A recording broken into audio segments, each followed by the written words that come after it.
ছাত্রীবৃন্দ, আজকে তোমাদের আমি কাপ পিরিচ দেখাবো তৃতীয় শ্রেণীর জন্য।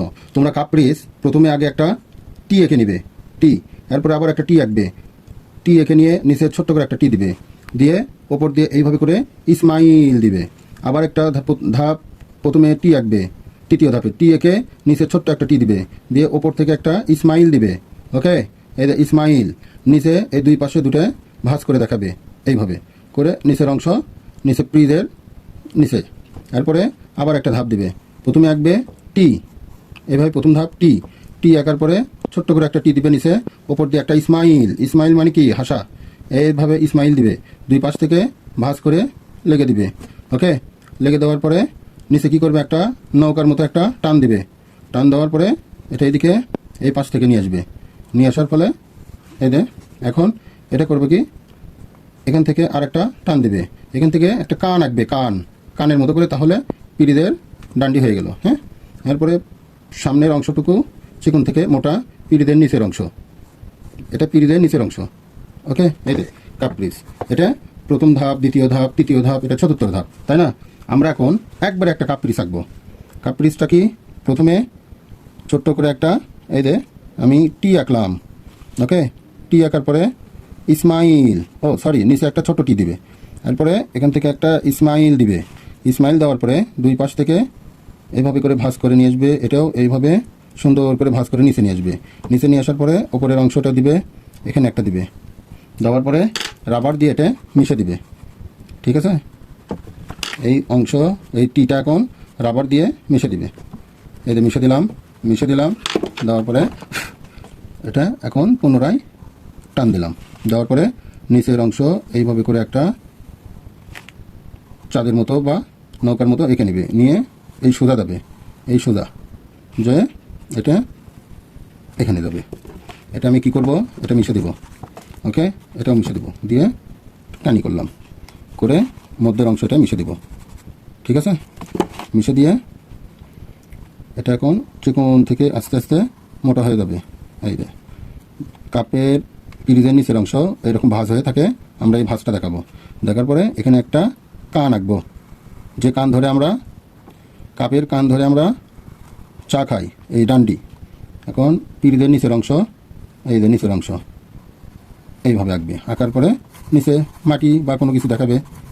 ওকে, দেখার পরে আমরা কি করব, এটা কি কালার, গোলাপি, এই গোলাপি রঙটা আমরা এখানে দেখাবো। গাঢ় থেকে আস্তে আস্তে কি দেখাবো, গাঢ় থেকে আস্তে আস্তে হালকা, এই পাশের অংশ গাঢ় থেকে আস্তে আস্তে হালকা, এই যে হালকা দেখালাম। ওকে, দেখার পরে সাদা, এই সাদা দিয়ে আমরা এটা শেড করব। ঠিক আছে, শেড করে রংটা পরিপূর্ণভাবে কানায় কানায় ভরে যাবে।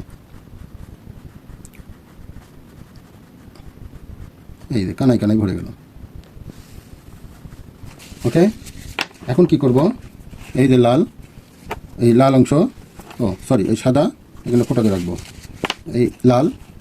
এই লালটা ঠিক এই ধারে দিব, লাল অথবা কমলা।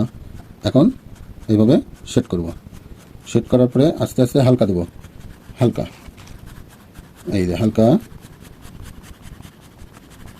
এই যে হালকা, একদম পিওর হালকা, এই যে হালকা দিলাম। হালকার পরে এই যে কমলা, এই কমলাটা এর উপর দিয়ে সেট করবো এইভাবে। ঠিক আছে,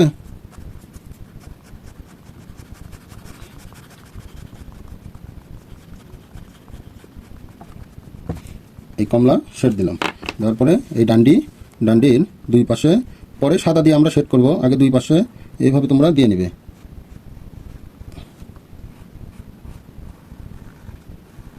ওকে, দিয়ে নেবে, দেওয়ার পরে এই যে সাদা দিয়ে এখন আমরা এই যে সেট করব।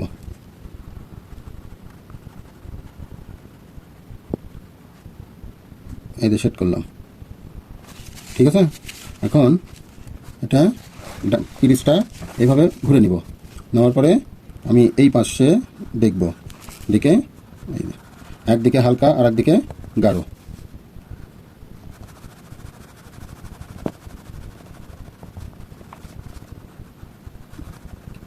ঠিক আছে, একদিকে হালকা আর একদিকে গাঢ়। এখন পিরিচটা আবার ঘুরে নিলাম, নেওয়ার পরে এদিকে আর একটু শেড দেবো সাদা।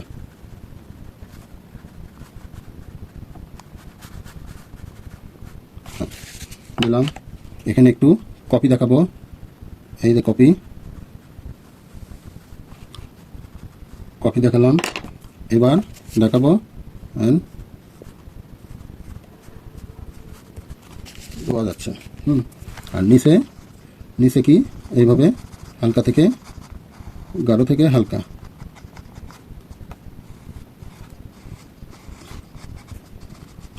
গাঢ় থেকে হালকা দেখালাম।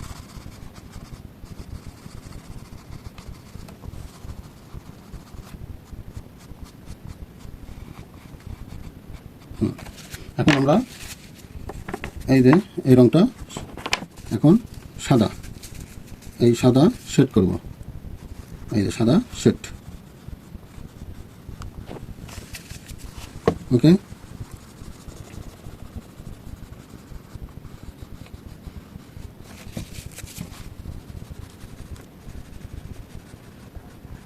পিরিচ তোমরা যে কোনো অন্য অন্য কালারও দিতে পারো, পিরিচ ইচ্ছা মতো কালার তোমরা দিবে। আমি অ্যাশ কালার পিরিচ দেখালাম, তোমরা চাইলে বিভিন্ন কালার রং লাগে বিভিন্ন রকম কালার দিতে পারো। এখন কি করব, এই যে পেন্সিল দিয়ে আউটলাইন দেব। আউটলাইন দিলে কাপের চিত্রটা ফুটে উঠবে।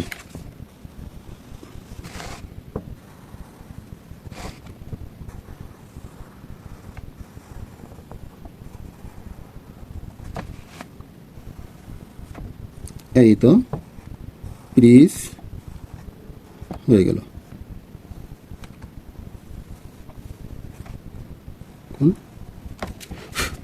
নিচের অংশ দেব এইভাবে।